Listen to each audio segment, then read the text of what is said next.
People get uncomfortable when time stops pretending, when the clock suddenly shows teeth and grins back at you, because nothing exposes the lie of comfort faster than the quiet truth that someone's time is running out. You walk past lives every day assuming tomorrow is guaranteed, assuming there will be another chance to speak, to listen, to show up, to matter, and then reality taps you on the shoulder and whispers that this one is different, that this life is thinning, that the window is closing whether you are ready or not. It's funny how urgency sharpens everything, how suddenly excuses sound hollow, how silence becomes loud, how absence starts rehearsing itself before it even arrives.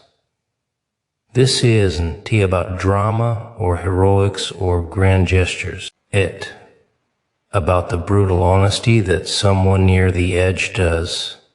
Need your perfection. They need your presence. Because when the end starts casting its shadow, what hurts most is pain or fear. It's being unseen, being forgotten, being treated like background noise in a world that keeps spinning. People love to say they care, but caring without action is just a costume. And right now the mask doesn't fit anymore.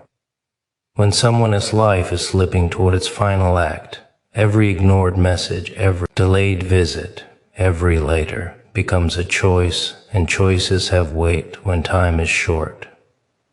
You don't get to rewind this scene, you don't get a second take where you suddenly decide to be brave, because this moment is already happening, already counting down, already daring you to prove that empathy isn't just a word you use when it's convenient, but something you live when it's uncomfortable, messy, and terrifyingly real-time.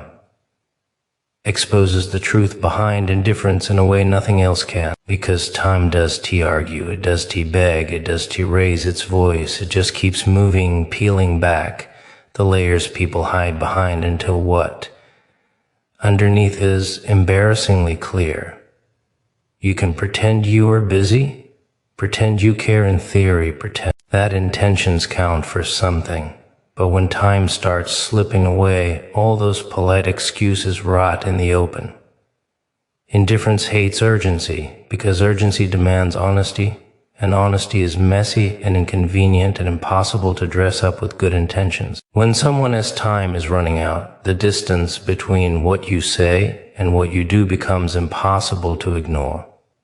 And suddenly, every unanswered call, every postponed visit, every "I'll do it later" starts glowing like a neon sign flashing what you did to want to admit about yourself. Time does need to accuse you, it just lets your choices speak. And choices are loud when the clock gets cruel. People like to believe they were good, that they care, that they would show up if it really mattered. But time has a nasty habit of deciding when it really matters without consulting anyone.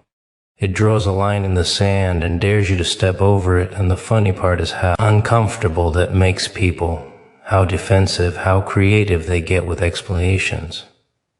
Indifference thrives in comfort, in the assumption that there will always be another chance, another conversation, another tomorrow to fix what was ignored today. But when tomorrow starts shrinking, indifference panics because it can't hide behind infinity anymore. Suddenly the truth leaks out. Caring isn't about feelings, it's about presence, and presence costs something. It costs time, attention, effort, vulnerability, and when time is scarce, the price feels unbearable to people who were only ever willing to care when it was cheap. There's something almost comedic about the way people react when time pulls the curtain back. Some rush in loudly, performing concern like a desperate actor who missed most of the play and wants applause anyway. Others retreat, convincing themselves that staying away is kinder, easier, safer. Anything but what it really is, avoidance. And then there are those who freeze, stuck between guilt and fear, knowing they should move, but terrified of what it will say about them if they don't. Time watches all of this without judgment, just ticking, counting, recording, turning behavior into evidence. It shows who shows up when there's nothing left to gain, who stays when there's no reward, who listens when the conversation is uncomfortable and raw and unscripted.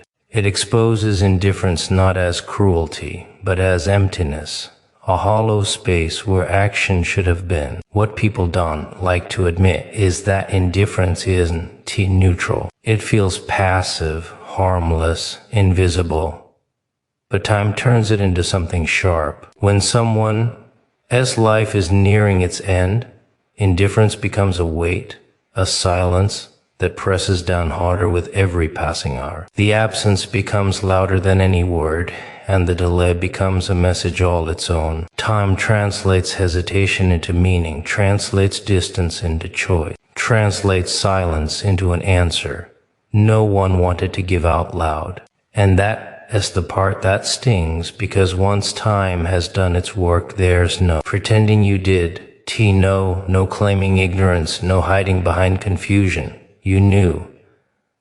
The clock made sure of that. There's a reason urgency makes people uncomfortable, a reason they look away, scroll faster, change the subject. Urgency demands alignment between values and behavior, and that alignment is terrifying when it reveals a gap. Time does care about your inner narrative, about how much you meant to care, about the version of yourself you like to imagine. It only cares about what you did while the seconds were falling away. And when someone needs you and time is short, indifference becomes impossible to justify without stripping away the illusion of who you think you are. That's why people resist it, fight it, rationalize it. Because admitting the truth means accepting responsibility, and responsibility feels heavier when there's no future left to push into. And maybe that is the darkest joke of all, that time does punish indifference. It simply reveals it, calmly, relentlessly, until there's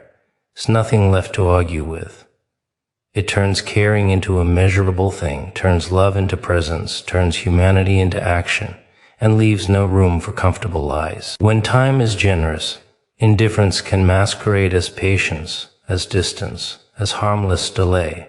But when time grows thin, the mask slips, and what is left is either connection or absence, either courage or avoidance, either showing up or proving that all along the silence meant exactly what it looked like it meant.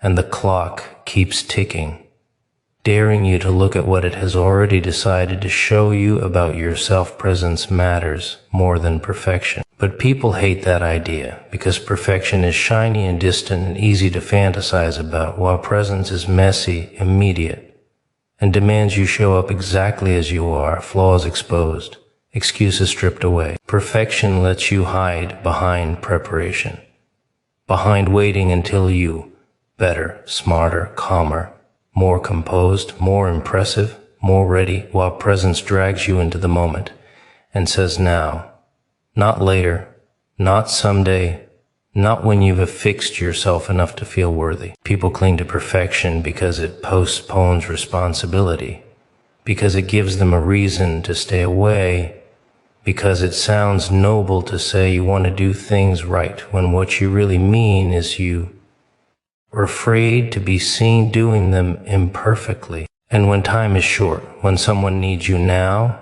perfection becomes a coward as disguise, a way to avoid the discomfort of being real in a moment that does allow rehearsals. Presence is uncomfortable because it does to let you edit yourself. You don't get to rewrite your words, polish your tone, or control how you are perceived. You just arrive carrying whatever you have, and sometimes that is confusion, fear, awkward silence, or clumsy attempts at comfort. People think they need the right words, the perfect advice, the flawless gesture, but what they don't understand is that perfection creates distance. It turns connection into a performance, something curated and artificial, while presence collapses the space between people. It says, I am here, even if I don't know what to say, even if I am scared, even if I can't fix this. And that honesty is terrifying, because it removes the illusion of control and control is the last thing people want to give up when reality starts getting heavy. There's something darkly funny about how people delay showing up because they are waiting to become a better version of themselves, as if time is patient, as if moments wait politely while you work on your confidence. They rehearse imaginary conversations, plan ideal scenarios, imagine perfect timing, and while they were busy perfecting the idea of being present, the actual moment slips past them quietly without ceremony. Presence does need polish. It needs courage. It needs you to step into uncertainty without a script, to sit in discomfort without trying to escape it, to allow yourself to be inadequate in a situation that does care about your ego. And when someone's life is fragile, when time is thinning, perfection becomes irrelevant, almost insulting, because what matters isn't how gracefully you show up. It's whether you show up at all. People underestimate how powerful simple presence can be. A chair pulled close, a hand held without words, a shared silence that does rush to fill the space. These things don't look impressive from the outside, but they carry weight. They say you are not alone, even when the world feels like it is moving on without you. Perfection tries to impress, tries to stand out, tries to be remembered as exceptional, while presence is quiet and stubborn and loyal. It stays when there. There's nothing to fix, nothing to solve, nothing to make better, and that staying is what makes it meaningful. The cruel irony is that people who chase perfection often end up absent, while those who accept imperfection end up being the ones who matter most. There's fear underneath the obsession with perfection, fear of saying the wrong thing, fear of making it worse, fear of facing pain you can't undo. Presence forces you to confront that fear directly, without armor, without distraction. It forces you to accept that you can save everyone, can heal everything, can make sense of every ending, and that acceptance feels like failure to a culture obsessed with solutions. But presence is about winning or fixing or resolving. It is about witnessing. It's about acknowledging what is happening without trying to sanitize it, without turning away, without pretending it. It's less serious than it is. And that kind of honesty is rare because it demands emotional risk. Risk is something people avoid at all costs, even when the cost is absence. What people don't realize until it is too late is that no one remembers perfection in moments of crisis. They remember who showed up. They remember who stayed. They remember the sound of a familiar voice, the weight of someone sitting beside them, the relief of not being abandoned when everything felt uncertain. Perfection fades quickly, but presence lingers, etched into memory not because it was flawless, but because it was real.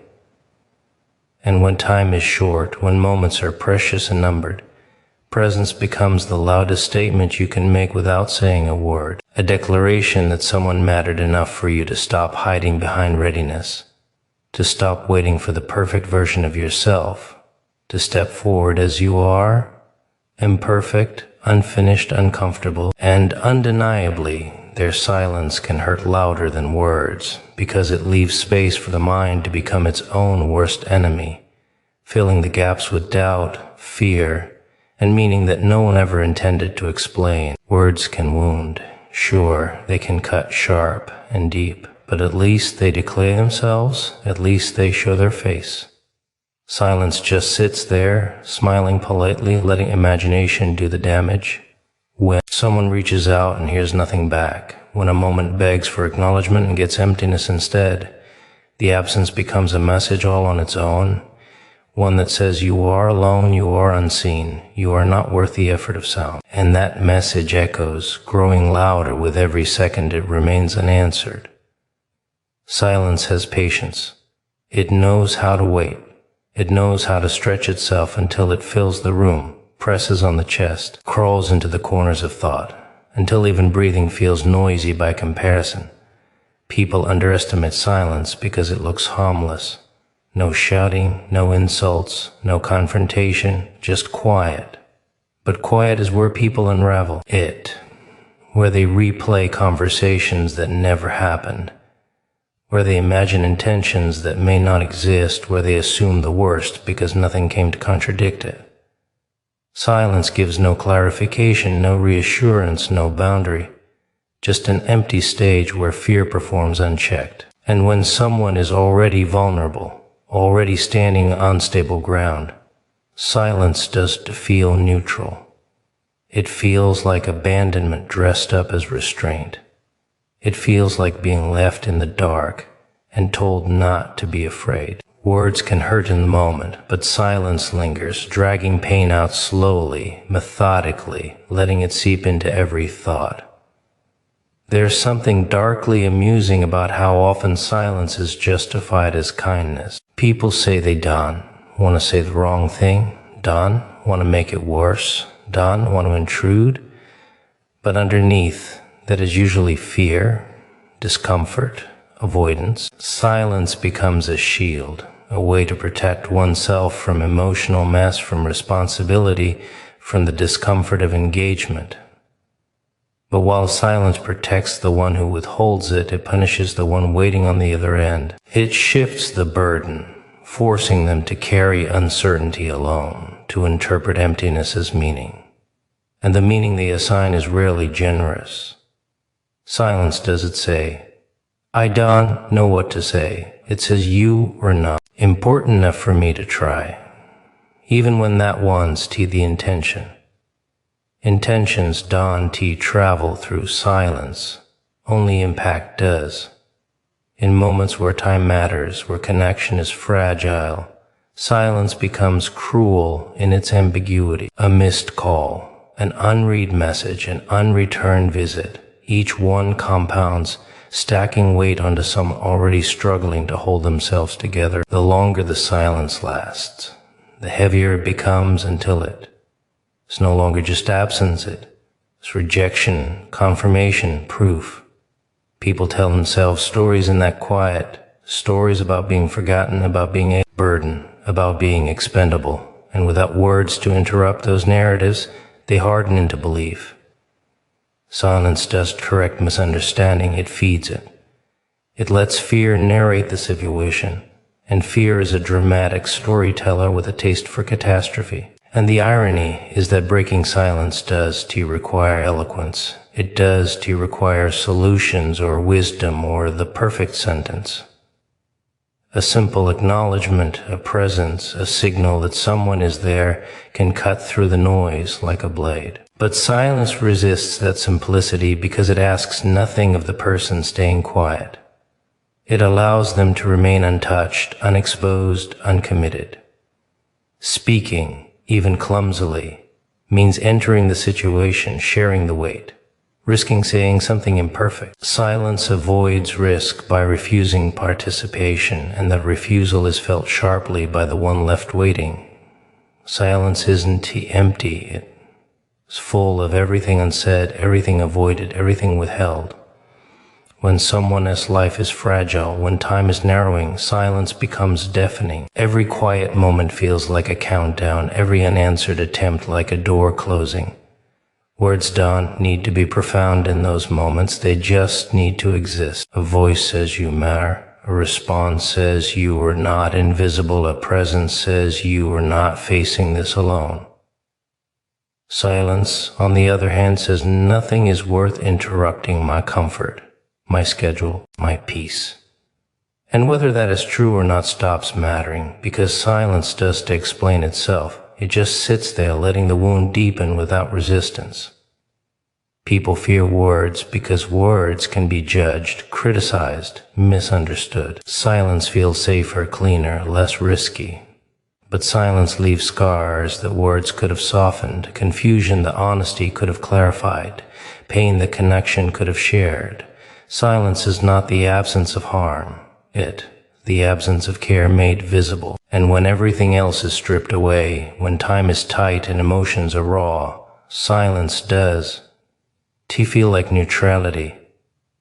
It feels like a verdict, like a choice already made, like a statement louder than anything that could have been said, ringing in the space where compassion could have lived, growing heavier, darker, more absolute. With every passing moment it remains unbroken.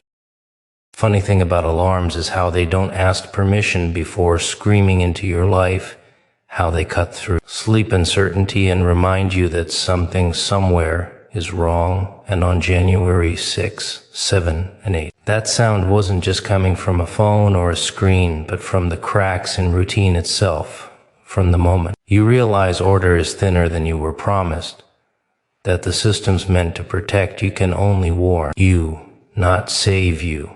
And in the uneasy pause after the alert fades, there's a choice people don't like to talk about. Whether you stay curled up hoping the noise was a mistake, or you stand up, wide awake, finally honest out the chaos you've been pretending isn't there. Chaos doesn't ask permission, it barges in, uninvited, like a punchline nobody is ready for, like a face in the dark grinning just when you thought the night was quiet. You think you're safe, that life is orderly, predictable, that your little boxes are secure, your routines comforting, your walls keeping the madness outside, and then it laughs at you. It laughs because it has no regard for permission, no respect for your plans, no interest in your timelines. Chaos doesn't RSVP, it shows up at the door, knocks hard, and sometimes it doesn't even knock. It just is. You can hear it in the creak of a floorboard at 2 a.m., in the sudden alert on your phone that makes your pulse leap and your stomach twist, in the way someone smiles at you like they know a secret you don't. And the thing about chaos is that it doesn't need to explain itself. It doesn't need a reason. It doesn't care if you're ready. It doesn't even care if you notice. It's here. It exists. It moves. And the moment you try to contain it, the moment you try to line it up, to put it in a box, to categorize it neatly, it slips through your fingers like smoke, like war, like a joke whose punchline keeps changing, whose setup you thought you understood. People spend their lives building barricades, routines, schedules, walls of certainty, and for a while it feels safe. It feels real. It feels like the world is listening to the rules they wrote, like the universe owes them stability. And then the chaos comes. And it always comes. Chaos doesn't discriminate. It doesn't care if you're clever or careful or cautious, or if you've read all the right books, followed all the right advice, eaten the right meals, slept the right hours, meditated the right minutes. It doesn't check your resume. It doesn't weigh your morals or your intentions. It doesn't care about fairness or justice or karma. It just happens. And it's glorious and terrifying in equal measure because it reminds you, in ways subtle and brutal, that you are alive, and the moment you think you are in control, that moment is precisely when chaos is sharpening its grin, adjusting its mask, ready to dance across the edges of your expectations and knock every single thing off the table. And people react differently. Some run, some scream, some freeze, some laugh nervously, some pretend it isn't there, some stare straight into the face of it, and something inside them cracks, because they realize control is a joke, a beautiful little illusion everyone plays along with. Chaos doesn't just test your patience. It tests your awareness, your courage, your willingness to look at the world unflinchingly and see as it is, not as you wish it to be. It forces you to confront things you've buried, things you've ignored, things you've dressed up in polite lies to keep your mind quiet, and suddenly there's nowhere to hide, no quiet corner to pretend you're safe, because it's here, and it's real, and it doesn't care what you think about it. And isn't that the funny part? The joke isn't that chaos exists. The joke is that we act like it won't, like somehow we've earned immunity, like the world owes us the comfort of order, the illusion of predictability.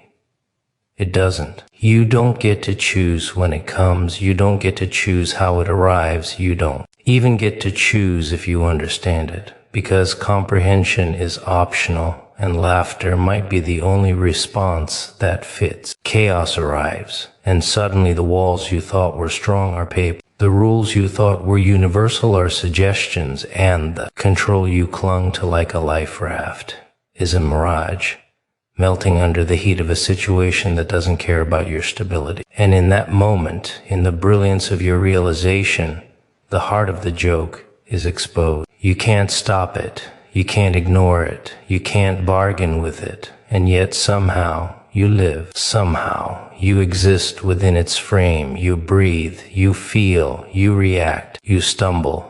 And in all your fumbling, in all your human imperfection, there is a strange, terrible beauty. Because chaos is the mirror that shows you who you really are when all the masks fall away. You see, chaos is intimate.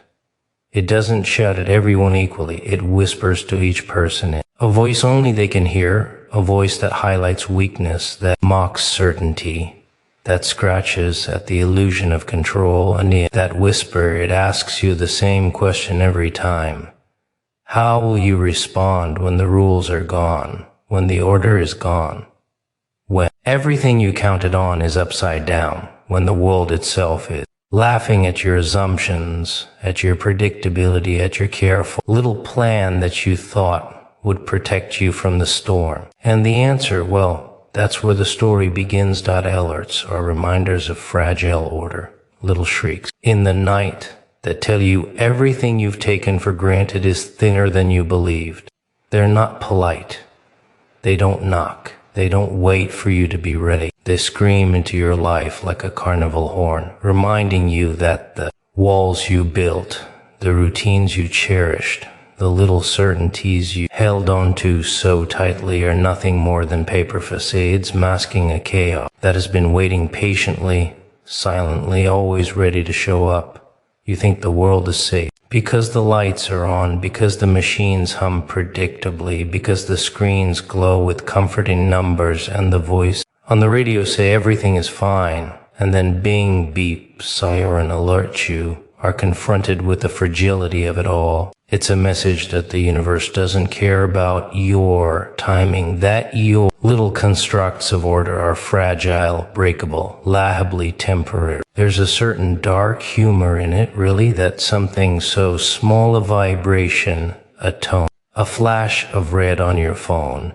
can slice through the illusion you've been living in and remind you with surgical precision that stability is not guaranteed, that the illusion of safety is a temporary contract that chaos can tear up at any moment. And the thing about alerts is that they don't just inform, they expose. They strip you down to your raw nervous system. They hold up a mirror to the precariousness of everything you've built and ask in the faintest, cruelest way. Did you really think you were in control? People have a strange reaction to them. Some ignore them, pretend they didn't hear the ping, as if denial could make the message disappear, as if pretending the world is stable could somehow make it true. Others panic, jump, tremble, their minds racing through the possibility. The disasters, the catastrophes their little alert could be announcing. And then there are those who laugh. A hollow, bitter laugh. The kind that tastes like iron in the mouth because they know the absurdity of human confidence.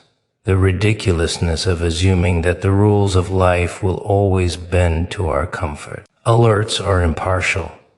They don't care about your bravery, your intelligence, your wealth, your plan. They arrive the same way for everyone, a leveler, a little joke whispered by reality to remind you that order is a fragile fiction, a temporary arrangement that requires constant attention to maintain. They are the universe's way of saying, I see you believing in stability and I raise you uncertainty. And you can't bargain with it. You can't argue. You can't plead. You can only face it, process it, and react in whatever way your nervous system allows. What makes it deliciously cruel is that these reminders are so small, so mundane, so ordinary, that we almost overlook them. A vibration in your pocket, a color change on a screen, a blaring siren in the distance. It's almost comical that something so insignificant can disrupt the flow of a life spent pretending everything is safe. And yet, that's the point. The fragility is the lesson, the alert is the teacher, and the lesson is inescapable. People want big lessons, dramatic ones, fireworks, chaos on a scale that makes headlines. But real terror, real understanding, real awakening often comes in the tiniest, most banal signals. The quiet ping in the dead of night, the flashing light in the corner of your eye, the voice on the phone repeating something you were never prepared to hear. That's when you learn how thin your world really is, how delicate the scaffolding of your assumptions, how laughably impermanent your illusions of control. And isn't that funny, that we spend our lives constructing order, wrapping our days in neat little routines, convincing ourselves that the future is predictable, only to be reminded again and again that it isn't, that the safety nets are riddled with holes, that the walls are paper, that the rules are suggestions, and chaos is the referee laughing from the sidelines. Alerts are cruel little jesters, showing up exactly when we've forgotten how precarious everything is, forcing us to reckon with the simple truth that stability is optional, that certainty is temporary, and that the only thing permanent is the unpredictability we try so hard to ignore. They awaken something primal, something necessary, something that whispers that if you want to survive, if you want to exist without being swallowed whole, you have to notice, you have to act, you have to pay attention. Because nothing waits for the unwary, nothing respects your comfort, nothing negotiates with your illusions. And in that raw, uncomfortable awareness, in the sudden understanding that the world's order is a fragile veneer, you start to see the beauty hidden in terror, the truth buried in panic, elegance embedded in disaster, because the alert doesn't just warn, it reveals, it forces the eye open, it breaks the spell. It reminds you that every moment is fragile, that every heartbeat is borrowed, that every assumption about permanence is a joke, and the joke is on anyone who believes. Otherwise, reality often fractures before we notice, slipping beneath our feet like a cracked sidewalk in the dark, breaking into pieces while we're busy staring at our phones, busy chasing comfort, busy pretending the world is a neat line from morning coffee to evening sleep. You think you understand it, that the world follows rules you can predict, that people behave according to your little scripts. That life is something you can organize into chapters. But reality has a way of laughing in your face while you're busy writing footnotes. It fractures in quiet, almost invisible ways, like the slow cracking of a mirror you've stared at every day, until one morning the reflection isn't what you expect. Until one day the fissure opens so wide it swallows your assumptions whole, and you realize the stage you've been performing on has been tilting all along. And the funny part is, most people don't notice until it's too late. They trip over the cracks they didn't see forming, stumble through the chaos they ignored, and wonder why the world is turned upside down, why things feel heavier, sharper, stranger. But reality doesn't bend to your schedule. It doesn't wait for you to be ready, and it certainly doesn't respect your illusions. It fractures in its own time, in its own way. And you are just a spectator, caught in the tremors, buffeted by the subtle shattering, forced to pay attention whether you like it or not. The cracks are everywhere. They're in the economy, in the social norms, in the relationships you thought were solid, in the promises of safety you were sold as a child, in the headlines that make you flinch, in the quiet moment of suspicion when you notice that nothing is quite what it seems. You can try to ignore them, cover them up with glue and tape and polite lies, but fissures grow, and suddenly the world you believed in is a mosaic of uncertainty. People look for explanations, for someone to blame, for a neat reason that makes the piece fit.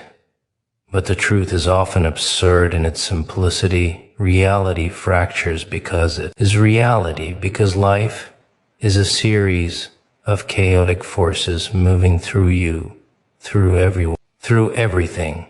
And your desire for order is just another layer of the joke. And the thing about fractures is that they are invisible at first. A small disagreement, a moment of hesitation, a tiny misalignment in expectations, and you brush it off, laugh nervously, pretend. It doesn't matter, but each tiny fracture is a signal, a whisper, a hint that the structure beneath you is cracking. And if you ignore enough of them, if you dismiss enough small warnings, the fracture becomes a chasm. The fissure becomes a canyon, and suddenly you're not walking through life, you're teetering on the edge, peering into an abyss you never saw forming, an abyss that has always been there, quietly waiting for someone to notice. What's deliciously ironic is how humans react. Some deny the cracks, insist they are illusions, that if they close their eyes and hum, attune the world will remain unbroken, that pretending the fracture doesn't exist will somehow restore the structure. Others panic, overcompensate, build walls that are heavier and clumsier than necessary, trying to patch a hole that reality didn't ask them to fix. And then there are those who lean in, who stare into the fractures, who see the jagged edges and the splinters, and feel a strange thrill, because there's truth in the chaos. There's clarity in the collapse. And understanding the fracture is the first step towards seeing the world as it really is. Reality doesn't fracture to punish you, it fractures because it is honest, brutally honest. Your expectations, your illusions, your certainty are the fragile things that shatter first.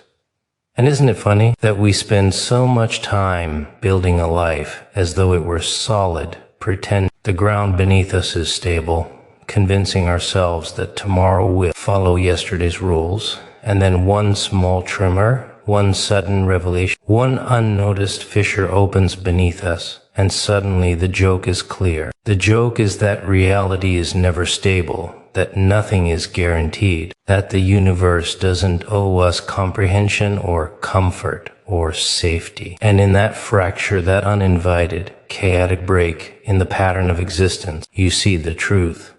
That life is precarious, messy, uncontrollable, unpredictable, and that the moment you believed you were safe was exactly the moment. Reality was preparing to teach you how fragile everything really is. You can scream, you can cry, you can curse the unfairness, you can try to rebuild with trembling hands, but the fracture is there, etched into the surface of existence, a permanent reminder that the neat line you thought existed were always a lie, that the structure was never yours to hold, that you were always dancing on the edge of collapse, pretending the floor was solid while it quietly split beneath your feet. And the laughter, oh, the laughter of it all is inescapable, because when reality fractures, it's not mean in a way you can fight. It's only cruelly honest, exposing the futility of certainty, the absurdity of control, the delicious horror of waking up to the truth that everything you relied upon was a mirage, that the world has its own rhythm, its own rules, its own sense of humor, and you are just along for the performance, teetering, swaying, surviving, and maybe, if you're clever or foolish enough, laughing along with it. Fear is a signal, not the end, a twitch in your chest, a whisper in your ear, a shadow that stretches across the edge of your vision, reminding you that you are alive, that the world is alive, that nothing is as safe as you believed it to be, and the thrill, the terror, the excitement of it is that fear never waits politely. It doesn't care if you're comfortable, if your coffee is hot, if your shoes are dry, if your routine are in place, because fear is a messenger, and it delivers its message in flashes, in jolts. The quiet moments when your heart hammers against your ribs and you realize the rules you rely on are flimsy, the walls you trusted are paper, and the certainties you counted on are illusions. People treat fear like a villain, like a punishment, like something to erase, to bury, to avoid.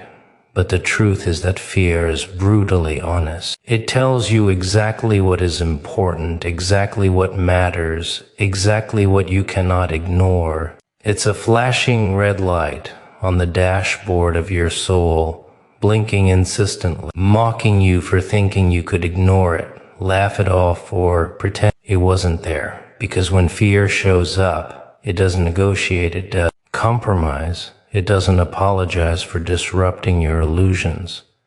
It simply exists, and you have to deal with it. And the delicious irony is how people respond. Some freeze, their minds spinning into loops of denial and justification, trying to convince themselves that the danger isn't real, that the signal is false, that the trembling in their hands is a coincidence, that the racing heart is overreacting. Others bolt, lurching from one frantic action to another, hoping that motion will outrun the dread. Distraction will dissolve the anxiety, that busyness will hide them from the truth of the signal. And then there are those who lean into it, who stare at the trembling chest, at the twitching shadow, at the cold, sharp feeling in the pit of their stomach, and recognize that fear is telling them something essential.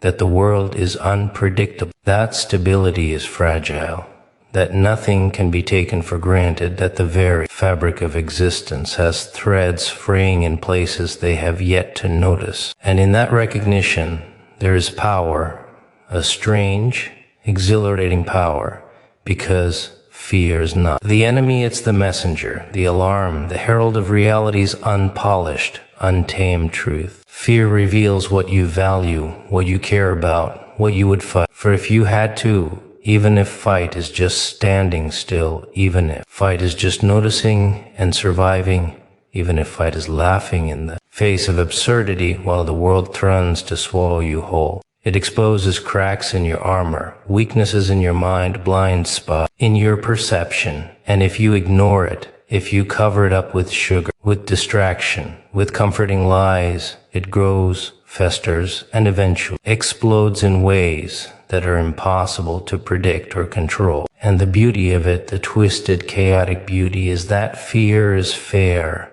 It doesn't pick favorites. It doesn't care who you are, what you own, how clever you think you are, how carefully you've arranged your life. It comes for everyone, in everyone's way, with the same message. Pay attention, because nothing is guaranteed. Nothing is permanent.